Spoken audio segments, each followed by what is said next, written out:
I mean, where do you think inflation is in real time at this moment?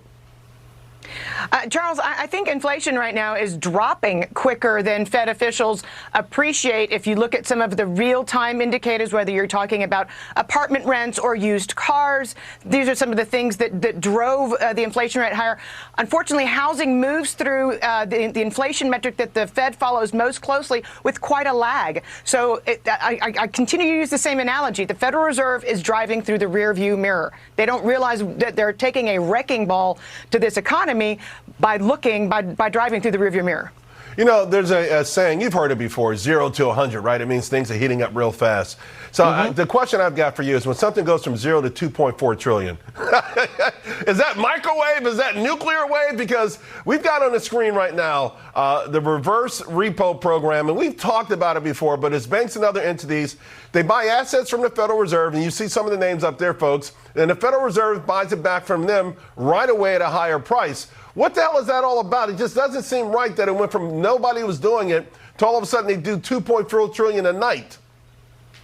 Look, Charles, wouldn't you like to get 3.05% for overnight funding? Sure, I would, but why is the Fed doing it?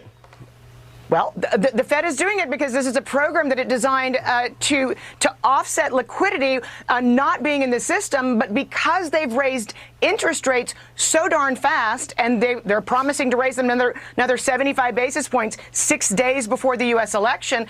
Because this is happening, money market funds are saying to themselves, this is the best risk-free return that I can possibly get. Why wouldn't I take the money? It just feels like another part of the system that looks out for banks first, and then, if, you know, and banks first and maybe banks only. Hey, you know, earlier today I brought up extinct horses that have been cloned, the resurrection of bond vigilantes, and I saw where you had an interview with Dr. Lacey Hunt about bringing back the discount window. It is so fascinating. We've got a minute to go, but explain it to the audience what it was and why it might help now.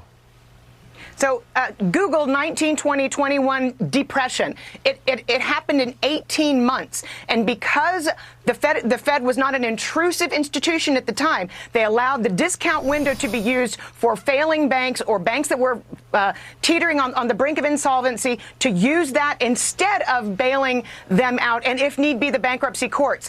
It was not messy, but however, the economy bounced back much more quickly from that, Charles, and I think we should bring back the discount window instead of having the Fed be a bailout mechanism for the banking system.